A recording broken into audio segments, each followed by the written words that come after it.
कहानी का शीर्षक है किस्मत के खेल। कपिल से शादी कर नेहा जब ससुराल आई तो खुशी से झूम उठी। उसने तो कल्पना भी नहीं की थी कि ससुराल में उसका स्वागत इतना जोरदार होगा। सुबह 8 बजे तक शादी की रस्में चलती रही। इसके बाद वह कमरे में जाकर आराम करने लगी। शाम को करीब 5 बजे कपिल कमरे में आया और नेहा से बोला, मेरा एक दोस्त बहुत दिन से कैंसर की बीमारी से जूझ रहा था। उसका आज निधन हो गया है। मुझे वहाँ जाना होगा नेहा। नेहा ने कपिल को रोकने की बहुत कोशिश की, मगर कपिल नहीं रुका और चला गया। कपिल के जाने के बाद नेहा के पास कपिल की छोटी चचेरी बहन रश्मि आ गई और नेहा से घंटों तक इधर उधर की बातें करती रही। रात के 10 बजे नेहा को खाना खिलाने के बाद रश्मि यह कहकर चली गई कि भाभी अब थोड़ा देर आराम से सो लीजिए, भैया आ जाएंगे तो फिर आप सो नहीं पाएंगे। ननंद रश्मि के चले जाने के बाद नेहा अपने सुखद भविष्य की कल्पना करते करते कब सो गई उसे पता ही नहीं चला। नेहा अपने माता पिता की लाडली बेटी थी। उससे 2 साल छोटा उसका भाई आयुष था। वह 12वीं कक्षा में पढ़ता था। नेहा के पापा की गृह सज्जा के सामान की बड़ी दुकान थी। ग्रेजुएशन के बाद नेहा ने जॉब की तैयारी की तो लगभग 1 वर्ष के भीतर ही एक बड़े बैंक में उसकी अकाउंटेंट के पद पर जॉब लग गई थी। 2-3 साल नौकरी करने के पश्चात नेहा के पापा ने कपिल नाम के युवक से नेहा की शादी तय कर दी।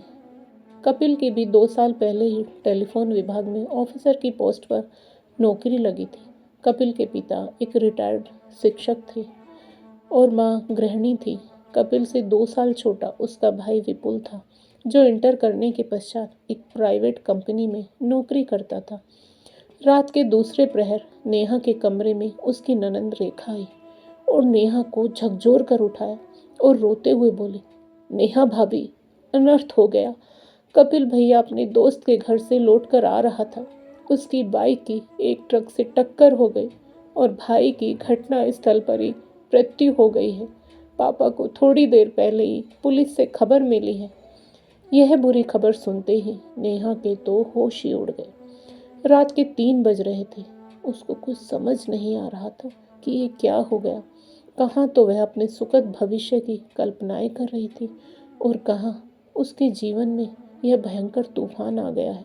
पति की मौत का नेहा को ऐसा गम हुआ कि वह बेहोश होकर वहीं पड़ी। कुछ समय बाद उसे होश आया तो उसने स्वयं को परिवार के लोगों से घिरा हुआ पाया। पड़ोस के लोग भी इकट्ठे हो गए थे। सब तरह तरह की बातें कर रहे थे। कोई नेहा को डायन तो कोई अभागन बता रहा था, तो कोई पूर्व जन्म का पाप बता रहा था। सबकी बातें सुन सुनकर नेहा की हालत खराब थी, पर वह रोने के सिवाय कर भी क्या सकती थी। कुछ घंटे पहले नेहा एक नई नवेली सुहागन थी और अब वह कपिल की विधवा हो चुकी थी। खबर मिलने पर नेहा के माता पिता भी पहुंच गए थे। अगले दिन पोस्टमार्टम के पश्चात पुलिस ने कपिल का शव घर वालों को सौंप दिया। 13वीं के पश्चात नेहा मायके जाने की तैयारी कर रही थी कि अचानक उसका सिर चकराया और वह फर्श पर गिरकर बेहोश हो गई। ससुराल वालों ने उठाकर उसे पलंग पर लिटाया। सब नाते रिश्तेदार और मेहमान भी वहां एकत्र हो गए। डॉक्टर को बुलाया गया। डॉक्टर ने चेकअप करके बताया कि नेहा के पेट में 2 माह का गर्भ है। डॉक्टर की बात सुनकर सभी हैरान और परेशान थे कि यह कैसे हो सकता है। अभी अभी तो नेहा और कपिल का विवाह हुआ है। अभी तो इन दोनों का मिलन भी नहीं हुआ था, फिर 2 माह का गर्भ कैसे हो सकता है। नेहा के पापा भी यह सुनकर सकते सी की हालत में थे। नेहा को अभी होश आया ही था कि नेहा की सास उस पर दहाड़ उठी कि बता, किसका पाप तेरे पेट में पल रहा है। जब तू पहले से इधर उधर मुंह मारती घूम रही थी तो मेरे बेटे से विवाह क्यों किया तूने। नेहा कुछ ना बोली, पर उसे तो सब पता था कि सगाई के कुछ दिन बाद ही कपिल ने फोन करके उसे मिलने के लिए कहा था। उसने कपिल से मिलने के लिए मना करते हुए कहा था कि मेरे खानदान की परंपरा है कि सगाई के बाद लड़की अपने होने वाले दूल्हे से शादी के दिन ही मिलती है। मम्मी ने आपसे मिलने से मना कर रखा है। कपिल ने उसकी बात नहीं मानी थी। वह हर हाल में उससे मिलने की जिद कर रहा था और कपिल ने नेहा को अपनी कसम दे दी थी, तो नेहा बेचारी कपिल की कसम के चलते उससे मिलने को राजी हो गई। शाम को मम्मी को फ़ोन करके झूठ बोल दिया कि आज ऑफिस में बहुत काम है, रात को 9 बजे के बाद ही घर आ पाऊंगी। फिर वो कपिल से मिलने के लिए एक होटल में चली गई। उसके बाद भी कपिल अनेक बार अपनी कसम दे देकर नेहा को मिलने आने के लिए मजबूर करता रहा। नेहा इस बात का ज़रूर ध्यान रखती कि इस बात की खबर घर वालों को बिल्कुल भी नहीं लग पाए।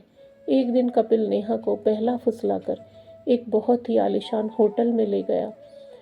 कमरे का दरवाज़ा बंद कर उसे बाहों में भरा तो वह उसका इरादा समझ गई। नेहा ने शादी से पहले सीमा लांघने से मना किया, लेकिन कपिल नहीं माना तो वह मजबूर हो गई। कपिल की इस जिद का परिणाम अगले महीने ही आ गया।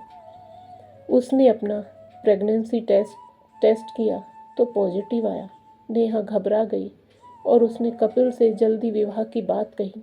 कपिल ने कहा, देखो नेहा, सारी तैयारियां हो चुकी हैं, मैरिज हॉल भी बुक है, बैंड वाले घोड़ा बग्गी वाला भी बुक है, बस 1 महीना ही तो बचा है। घर वालों को सच्चाई बता दूंगा मैं तो तुम ही बदनाम हो जाओगी। विवाह के बाद मैं सब संभाल लूंगा। सास की दाहड़ से नेहा वर्तमान में लौटी। जब सास उसे तरह तरह के ताने देने लगी तो आखिर नेहा ने चुप्पी तोड़ दी।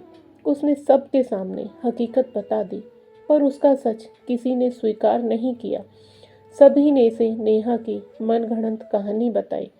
आखिर अपने सिर बदनामी का इल्जाम लेकर नेहा अपने माँ पापा के साथ अपने मायके आ गई। वह समझ नहीं पा रही थी कि अब वह क्या करे। भविष्य अंधकार में लग रहा था। अपने पेट में पल रहे बच्चे की टेंशन उसे अधिक सता रही थी। 1 सप्ताह पश्चात नेहा जब कुछ नॉर्मल हुई तो उसकी मम्मी ने उसे समझाते हुए कहा कि वह अपना एबॉर्शन करवा दे। कुछ समय बाद हम तेरा दूसरा विवाह कर देंगे। तेरी पूरी जिंदगी का सवाल है, कुछ सोचकर नेहा बोली। मम्मी, गलती मैंने की है तो मैं पेट में पल रहे बच्चे को सजा क्यों दूँ? इसका क्या कसूर है? मम्मी, मैंने निर्णय ले लिया है कि मैं बच्चे को जन्म देने के पश्चात ही भविष्य की चिंता करूंगी। नेहा को अपने मायके आए हुए लगभग 25 दिन हो चुके थे कि अचानक एक दिन उसका देवर विपुल उसके मायके आ पहुंचा। नेहा और नेहा के माता पिता विपुल को देखकर चौंक गए। विपुल बोला, नेहा, मुझे भरोसा है कि तुम बदचलन नहीं हो। तुम्हारे पेट में मेरे भाई का ही अंश है। नेहा ने विपुल की ओर गुस्से से देखते हुए कहा, जब तुम यह बात समझ रहे थे और तुम्हें मुझ पर भरोसा था तो यह बात उस दिन तुमने सबके सामने क्यों नहीं कही? अपना मुंह क्यों बंद कर लिया था उस वक्त जब सभी ने मुझे बदचलन आवारा कहा? विपुल ने कहा, उस दिन मैं तुम्हारे भविष्य को लेकर परेशान हो गया था।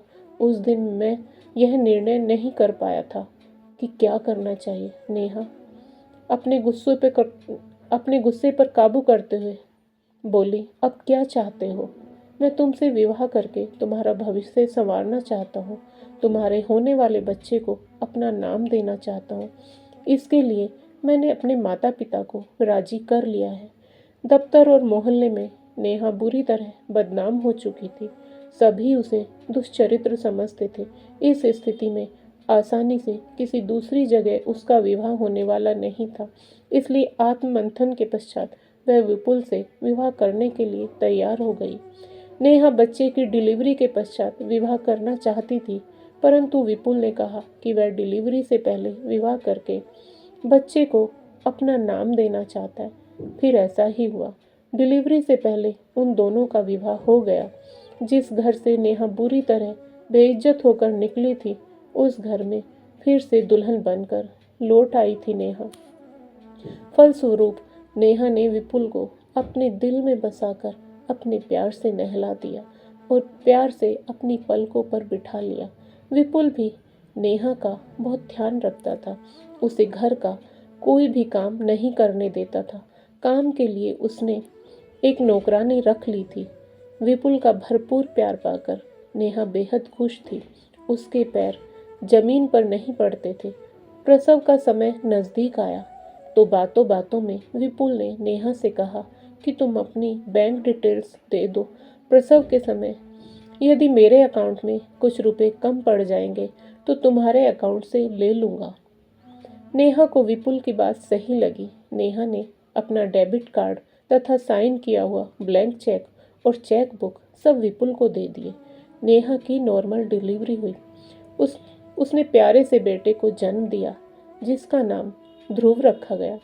6-7 माह पश्चात विपुल ने हनीमून पर मनाली जाने का प्रोग्राम बनाया तो नेहा ने मना नहीं किया।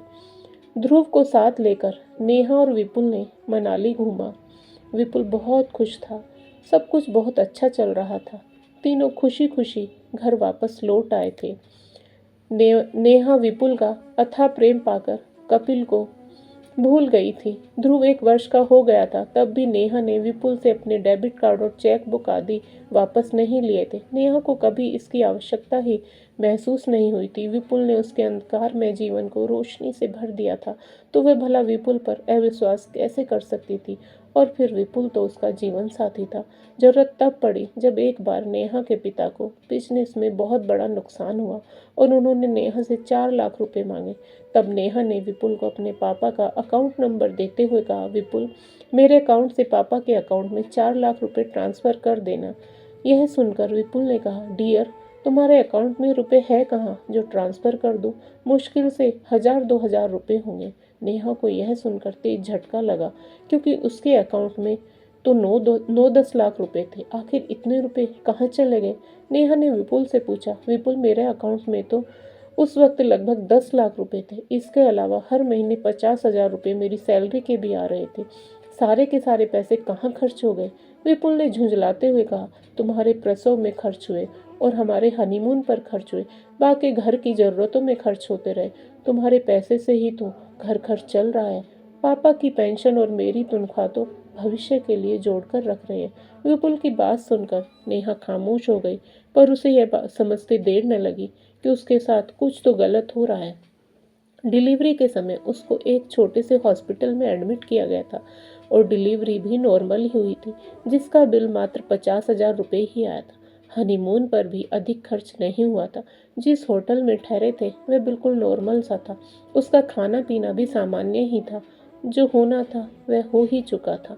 नेहा इस पर बहस करती तो रिश्ते में खटास आ जाती, लिहाजा उसने भविष्य में सावधान रहने की ठान ली थी। नेहा ने विपुल से अपनी बैंक की passbook, debit card, cheque book आदि वापस लेकर उसे कह दिया कि वह अपनी सैलरी से महीने में सिर्फ 15,000 रुपये घर खर्च के लिए देगी। बाकी पैसे वह अपने बेटे ध्रुव के भविष्य के लिए जमा करेगी। नेहा के फैसले से विपुल को बहुत दुख हुआ लेकिन वह उस समय कुछ न बोला। अगले दिन बैंक से ओवरड्राफ्ट के जरिए नेहा ने रुपए निकालकर अपने पापा को दे दिए पर उन्हें यह नहीं बताया कि विपुल ने उसके सारे पैसे खर्च कर दिए। कुछ दिन तक सब कुछ ठीक ठाक रहा। फिर एक दिन अचानक विपुल ने नेहा से कहा, मैंने नौकरी छोड़ दी है। नेहा ने पूछा, क्यों छोड़ दी नौकरी? विपुल ने कहा, मुझे बिजनेस करना है, इसके लिए तैयारी कर ली है पर तुम्हारी सहायता के बिना नहीं कर सकता। नेहा ने कहा, मैं तुम्हारी सहायता हर तरह से करूंगी। बताओ मुझे क्या करना होगा? नेहा, तुम्हें 20 लाख का लोन बैंक से लेना होगा। उस रुपए से मैं बिजनेस करूंगा। मेरा बिजनेस कुछ इस तरह का होगा कि 4 साल में लोन चुकता हो जाएगा। मगर विपुल, इतने रुपए का लोन मुझे नहीं मिल सकता। मुझे 4 साल ही तो हुए हैं नौकरी करते। नेहा, मैंने पता कर लिया है, होम लोन मिल जाएगा। मगर विपुल, होम लोन लेंगे तो बिजनेस कैसे करोगे? होम लोन लेने पर तो घर तो लेना ही होगा। नेहा, इसकी टेंशन तुम मत लो, मैंने सारी व्यवस्था कर ली है। तुम्हें तो केवल होम लोन के पेपर्स पर साइन करके बैंक में जमा करने हैं। विपुल, मैं समझी नहीं, तुम ठीक से बताओ कि तुम करना क्या चाहते हो? नेहा ने विपुल की ओर देखते हुए पूछा। विपुल ने अपनी प्लानिंग नेहा को बताई तो वह सकते में आ गई। दरअसल विपुल ब्रोकर के माध्यम से फर्जी कागजात पर होम लोन लेना चाहता था, जिसमें उसे 4 महीने बाद पूरे रुपए कैश में मिल जाएंगे। बाद में ब्रोकर अपना कमीशन लेगा। नेहा ने इस काम के लिए मना किया, मगर विपुल ने नेहा को अपनी कसम देकर अंततः इस काम के लिए मना ही लिया। 4-5 दिन में विपुल ने पेपर तैयार करवाकर नेहा को दिए। नेहा धर्म संकट में पड़ गई कि साइन करूं या ना करूं। इसी उधेड़बुन में 3 दिन बीत गए। आज घर में झाड़ू पोछा लगाने वाली सुधा अचानक नेहा से बोली, मैडम, सुना है कि आप बैंक से लोन लेकर विपुल बाबू को दे रही हैं। तुम्हें किसने बताया सुधा? नेहा ने हैरानी से पूछा।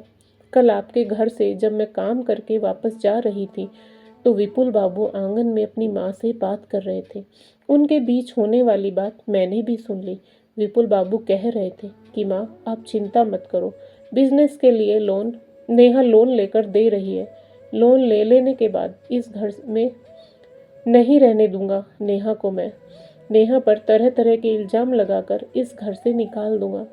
सुधा यह बात बताकर चुप हो गई तो नेहा को लगा कि उसके दिल की धड़कन बंद हो जाएगी, मगर कुछ ही देर में नेहा ने स्वयं को संभालते हुए सुधा को डांटते हुए कहा, बकवास बंद करो। डांट खाकर सुधा पल दो पल तो चुप रही, मगर फिर बोली, मैडम, कुछ दिन पहले मेरे बेटे की तबीयत खराब थी तो आपने रुपए से मेरी बहुत सहायता की थी, इसलिए मैंने कल जो बात सुनी आपको बताना सही समझा। मैडम, आप बहुत अच्छी हैं, पर आप विपुल बाबू से सावधान रहना, वह बिल्कुल भी अच्छे नहीं हैं। उनकी नज़र हमेशा अमीर लड़कियों पर रहती है। उन्होंने आपसे शादी क्यों की, मेरी समझ से बाहर की बात है। इसमें भी जरूर उनका कोई न कोई लालच छुपा होगा। नेहा के मन में शक घर कर गया तो उसने अपने ममेरे भाई अशोक को फ़ोन करके सच्चाई बताने का निर्णय लिया। अशोक ने 10 दिन में ही विपुल की पूरी कुंडली निकालकर नेहा के सामने रख दी थी। नेहा को अशोक से पता चला कि विपुल आवारा किस्म का लड़का है। प्राइवेट जॉब से थोड़ा बहुत कमाता था, अपने कपड़ों और अन्य शौक पर खर्च कर देता था। देखने में आकर्षक है तो खुद को ग्रेजुएट बताकर अमीर घर की लड़कियों को अपने जाल में फंसाकर उनसे पैसे ऐंठने का काम अच्छे से जानता था। नेहा अब यह जान चुकी थी कि विपुल ने अपनी माँ के साथ मिलकर उससे 20 लाख रुपए ऐंठने का प्लान बनाया हुआ है। विपुल की माँ भी इतनी लालची है कि वह कुछ भी कर सकती है। विपुल की माँ ने विपुल को नेहा से विवाह करने की परमिशन भी इसलिए दी थी कि इसने माँ को 2 लाख रुपए देने का प्रॉमिस किया था। नेहा से शादी करने के 1 साल बाद उसने अपना वादा पूरा कर भी दिया था। नेहा के बैंक अकाउंट से पैसे निकालकर विपुल पर नेहा से किसी भी तरह से रुपए लेने का जुनून सवार था। रुपए के लिए वह कुछ भी कर सकता था। सच्चाई पता लगने पर नेहा को अपना वजूद खतरे में लगा। अपना अस्तित्व बचाने के लिए उसने विपुल को स्पष्ट रूप से अपने नाम पर लोन लेने से मना कर दिया। नेहा ने कहा कि वह बैंक से किसी भी तरह का लोन नहीं लेगी। नेहा का लोन लेने के लिए मना करना विपुल को अच्छा नहीं लगा और उसे बहुत क्रोध आया, पर किसी तरह से उसने अपने क्रोध पर काबू कर लिया। विपुल ने नेहा से केवल इतना कहा कि मुझे तुमसे ऐसी आशा तो बिल्कुल नहीं थी। कुछ दिन तो खामोशी से बीत गए, मगर विपुल और उसकी माँ ने नेहा से बात करना बंद कर दिया। नेहा को लग रहा था कि उन दोनों के बीच कुछ तो खिचड़ी पक रही है, पर क्या, नेहा यह बात समझ नहीं पा रही थी। नेहा को लगा कि उसे कुछ दिन की छुट्टी लेकर घर पर ही रहना चाहिए ताकि इन दोनों के असली मंसूबों को वह जान सके। नेहा ने तबीयत खराब होने का बहाना करके कुछ दिन की छुट्टी ले ली। घर पर रहकर नेहा की पैनी नज़र सास और पति विपुल पर थी। नेहा दोपहर में ध्रुव को लेकर लेटी हुई थी। कूलर चलने के कारण बाहर की आवाज़ अंदर नहीं आ रही थी। ध्रुव के सोने के बाद वह चुपके से कमरे से निकलकर किचन में आ गई। सास के कमरे से आवाज़ आ रही थी। सास विपुल से कह रही थी, विपुल, तुम नेहा को कब घर से निकालोगे? उसने तो अब लोन लेने से भी मना कर दिया है, फिर उसे अब क्यों बर्दाश्त कर रहे हो? माँ, तू चिंता मत कर, उससे तो 20 लाख लेकर ही रहूँगा मैं। मगर कैसे? माँ ने पूछा। मैं उसे जान से मार दूंगा। उसकी माँ चौंक गई। मतलब? माँ, मुझे पता था कि नेहा नकली कागजात पर लोन नहीं लेगी, इसलिए मैंने 6 माह पहले ही प्लानिंग बना ली थी। कैसी प्लानिंग? नेहा का 50 लाख का बीमा करा दिया है, उसका प्रीमियम बराबर भर रहा हूँ। नेहा की हत्या किसी से करा दूंगा तो बीमे की रकम मुझे मिल जाएगी, क्योंकि नॉमिनी मैं ही हूँ। विपुल की प्लानिंग सुनकर उसकी माँ भी खुश हो गई। फिर कुछ सोचते हुए बोली, अगर पुलिस के द्वारा पकड़े गए तो सारे की सारी प्लानिंग धरी की धरी रह जाएगी। ऐसा नहीं होगा माँ। नेहा की हत्या कुछ इस तरह से करवाऊंगा कि रोड एक्सीडेंट लगेगा, बाद में ध्रुव को उसके मायके भेज दूंगा। फिर कुछ सोचकर कहा, नेहा की मौत के बाद अनुकंपा के आधार पर उसकी बैंक की नौकरी भी मुझे मिल जाएगी। फिर किसी अमीर लड़की से शादी कर लूँगा, कोई परेशानी नहीं होगी। नेहा ने दोनों माँ बेटे की बात अपने मोबाइल में रिकॉर्ड कर ली। दोनों माँ बेटे का षड्यंत्र उसे पता चल गया था। अब उसका वहाँ रहना खतरे से खाली नहीं था, इसलिए वह शाम को बेटे को लेकर किसी बहाने से मायके चली गई।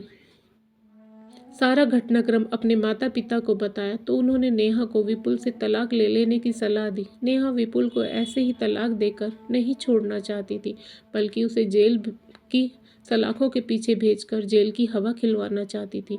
यदि वह विपुल को सिर्फ तलाक लेकर छोड़ देती तो वह फिर किसी न किसी लड़की की जिंदगी को बर्बाद कर देता। फिर पुलिस स्टेशन जाकर विपुल के खिलाफ रिपोर्ट दर्ज करवा दी और सबूत के तौर पर मोबाइल में रिकॉर्ड बात सुनवाई। पुलिस ने विपुल को अपनी पत्नी नेहा की हत्या की साजिश के तहत गिरफ्तार कर लिया। उसकी मां को हिदायत देकर छोड़ दिया। 6 माह के भीतर ही नेहा और विपुल का तलाक हो गया। उसके बाद उसके पापा ने नेहा को फिर से विवाह कर लेने का सुझाव दिया, पर नेहा ने अपने पापा से कहा, नहीं पापा, अब मैं अपने जीवन में शादी नाम का ठप्पा नहीं लगाना चाहती। शादी से मेरा विश्वास उठ गया है। मुझे मेरी किस्मत से जो मिलना था वो मिल गया। शादी के रिश्ते से धोखा मिलना था वो मिल गया। अब मुझे कुछ नहीं चाहिए। फिलहाल मैं अपनी ज़िंदगी से खुश हूँ, फिर शादी क्यों करूँ? आप ही बताइए पापा कि इंसान को जीने के लिए क्या चाहिए? खुशी और संतुष्टि ही ना। तो मैं अपनी ज़िंदगी से अब खुश हूँ और अपने बेटे की परवरिश से जो मुझे खुशी मिलेगी वही मेरे जीवन की उपलब्धि होगी और संतुष्टि भी। फिर मैं अपनी किस्मत को बार बार क्यों आजमाऊं? नेहा की बात सुनकर उसके पापा खामोश हो गए। उन्हें लगा कि उनकी बेटी सही तो कह रही है, वह सही राह पर है। फिर उन्होंने कभी नेहा को विवाह करने के लिए नहीं कहा। नेहा अपने बेटे ध्रुव के साथ खुश थी और नेहा के माता पिता नेहा को खुश देखकर खुश थे। तो दोस्तों, आज की कहानी में बस इतना ही। दोस्तों, आज की कहानी आपको कैसी लगी कृपया कमेंट करके अवश्य बताएं, और यदि आपको कहानी पसंद आई हो तो कहानी को लाइक करें, शेयर करें और साथ ही एक और कहानी चैनल को सब्सक्राइब करें। फिर मिलेंगे दोस्तों एक और नई कहानी को लेकर। तब तक आप अपने परिवार के साथ हंसते रहिए, मुस्कुराते रहिए, खुश रहिए। राधे राधे प्यारे दोस्तों।